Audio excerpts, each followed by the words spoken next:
दोस्तों, नमस्ते, प्रणाम। मैं सुमन गुप्ता अपने यूट्यूब चैनल पर आप सभी का स्वागत करती हूँ। आप सभी के बीच में बहुत ही प्यारा सुहाग गीत है बेटी। सुहाग गीत आप लोग सुनिएगा, अच्छा लगेगा तो कमेंट में ज़रूर बताइएगा, वीडियो को आगे बढ़ाइएगा। कलकत्ता से उड़ल जहाजिया आवेला, कलकत्ता से उड़ल जहाजिया आवेला।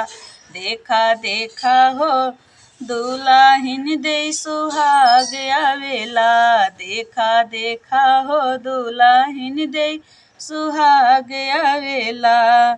कलकत्ता से टिकावा हजार आवेला, पहिरा पहिरा हो दुल्हन दे सुहाग आवेला, पहिना पहिना हो दुल्हन दे सुहाग आवेला। कलकत्ता से उड़ल जहाज आवेला, कलकत्ता से उड़ल जहाज आवेला। कलकत्ता से हरवाया हजार आवेला, कलकत्ता से हरवा हजार आवेला।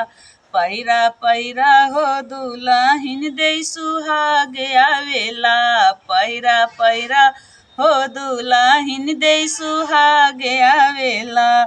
कलकत्ता से उड़ल जहाज आवेला, कलकत्ता से उड़ल जहाज आवेला। कलकत्ता से चुंदरी हजार आवेला, कलकत्ता से चुंदरी हजार आवेला।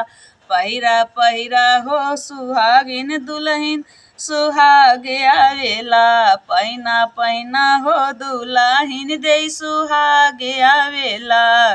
कलकत्ता से जहाजिया उड़ल जहाजिया आवेला, कलकत्ता से उड़त जहाजिया आवेला। प्लीज सिस्टर लोग, गाना कैसे लगा कमेंट बॉक्स में जरूर बताइए।